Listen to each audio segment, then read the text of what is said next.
নমস্কার বন্ধুরা, আশা করি সবাই ভালো আছেন। বর্ষার মৌসুম, চারিদিক সবুজ সবুজ। টবের মধ্যে যে গাছপালাগুলো থাকে সেই গাছের ভ্যারাইটি যাই হোক না কেন, বর্ষাকালে বৃষ্টির জল পড়লে গাছের টবের মাটি কিন্তু গাছের গোড়া থেকে ধুয়ে যায়। টবের গাছের একটু বাড়তি সতর্কতা জরুরি।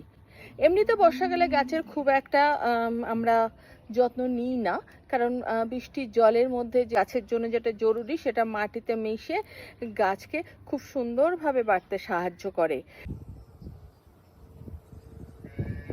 আর এখন যেরকম চলছে, অতিবৃষ্টি হচ্ছে, জলের ফোঁটায় পড়ে টবের মাটি আপনার ধুয়ে যাচ্ছে, গাছের শেকড় বেরিয়ে পড়ছে। এই সময় আমরা দেখব কি ধরনের বিশেষ সতর্কতা নিতে পারি।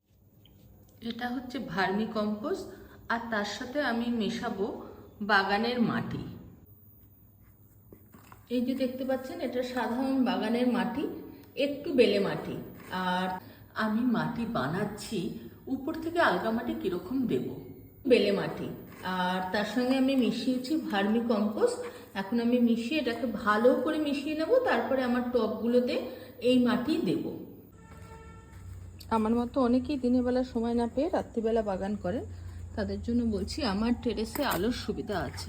যেমন এই গাছটার গোড়ার থেকে মাটি জলে ধুয়ে গেছে। টবে এত জল জমেছিল যে বারবার আমাকে টবের জল ফেলতে হচ্ছিল, এবং এর ফলে কি হয়েছে, গোড়ায় যদি শক্ত মাটি না থাকে তাহলে মাটি আপনার জলের সাথে ধুয়ে যাবে।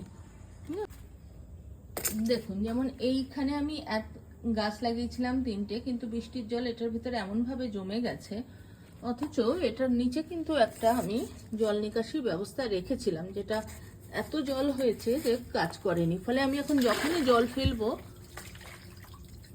সাথে কিছুটা মাটি আমার বেরিয়ে যাবেই যাবে, যেটা আমি আটকাতে পারবো না। প্রয়োজন বুঝে মাটি দিতে হবে। আমার আগের ভিডিওতে প্রত্যেকটা গাছ কি ধরনের কি জাতের সে নিয়ে আমি বলেছিলাম। আজকে প্রতিবর্ষণে ওদের গোড়ার থেকে মাটি সরে এই যে শিকড় বেরিয়ে আসছে, যার ফলে আমাকে মাটি দিতে হবে। তবে মনে রাখবেন, ইনডোর হোক বা আউটডোর, বৃষ্টির জল কিন্তু ভীষণ উপকারী। এদের যদি বৃষ্টির নিচে আপনি কিছুক্ষণের জন্য রাখতে পারেন, তাহলে গাছগুলো অনেক বেশি সতেজ থাকবে। তাহলে মনে রাখবেন, বৃষ্টির জল সব গাছের জন্যই উপকারী। আর টবের গাছের একটু বিশেষ যত্নের দরকার হয়। গাছ লাগান, ভালো থাকুন।